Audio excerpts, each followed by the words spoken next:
Amalawi azanga, mwachisomo cha Mulungu lero tafikanso pa Christmas.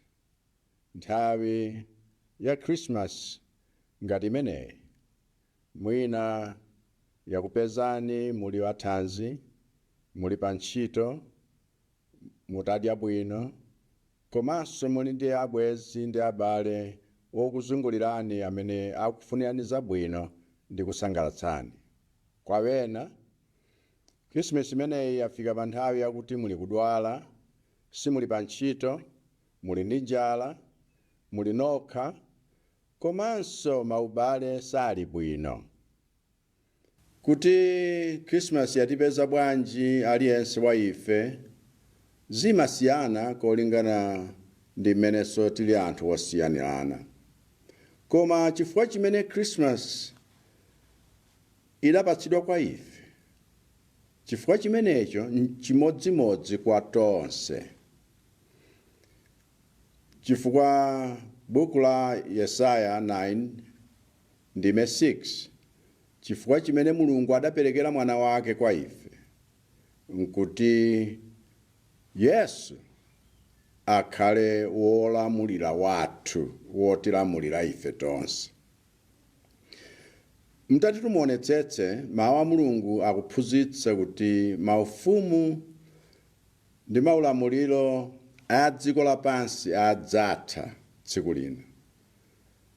Ndipo Mulungu adamtuma mwana wake Yesu kuti amange ufumu ngakhalenso ulamuliro kapena boma latsopano limene silidzatha ku nthawi zonse.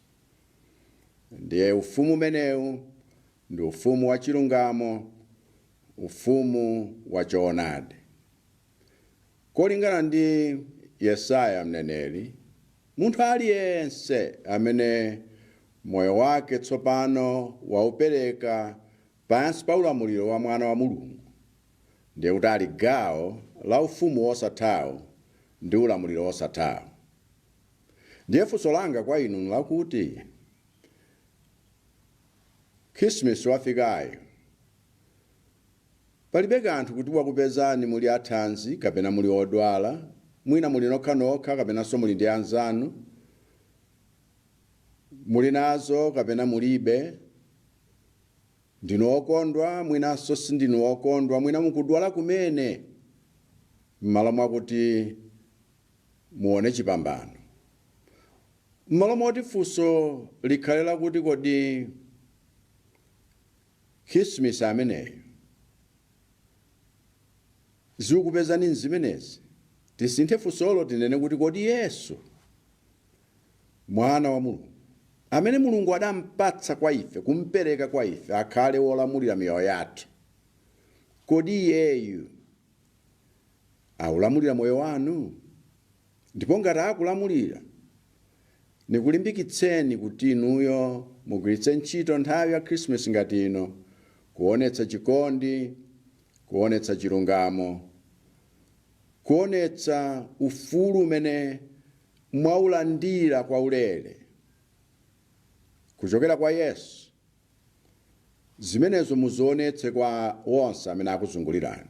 Koma ngati sali wolamulira moyo wanu, ndikukuyitanani mwapaderadera kuti mumuyitane Yesu akhale wolamulira moyo wanu kuyambira lero. Kuti mkatero mukhala gawo la ufumu wake ndi ulamuliro wake umene sudzatha. Ndiponso mudzakhoza kukondwera, kusangalala ndi zimwemwe zimene zimaoneka mu ufumu umenewu, angakhale maboma wonse ndi maufumu wonse a dziko lapansi atatha, komanso ngakhale tonse tafa chifukwa imfa yatifikira. Komanso mudzakhala okondwera ngakhale ma Christmas wonse atatha, woti simungaonenso ina kutsogoloku. Chimene muyenera kuchita nkungovomereza kuti Yesu mukhale wolamulira moyo wanga. Yesu, mundikhululukire zonse zimene ndachita mzaka zonsezi ndi njira zonse zimene ndatsatira zimene sizili zoyenera, chifukwa ufumu wa Mulungu si ufumu wa mdima ndi uchimo ayi.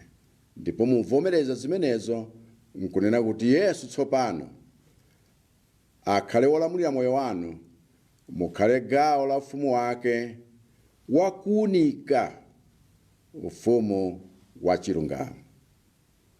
Perekani moyo wanu kwa Yesu, kumpempha kuti akhale wolamulira moyo wanu, chifukwa Yesu ndiye khayo amene kubadwa kwake kudali kwakuti adzafe imfa imene inuyo ngakhale ineyo ndiyenera kufa. Adabadwa kuti tikhale ife ndi moyo wosatha umene iyeyo amapereka. Ine ndiye ndikhoza kuchitira umboni kuti ndapereka moyo wanga kwa Yesu, ndipo ichi nchinthu chimene mukhoza kuchita pa moyo wanu choposa china chilichonse.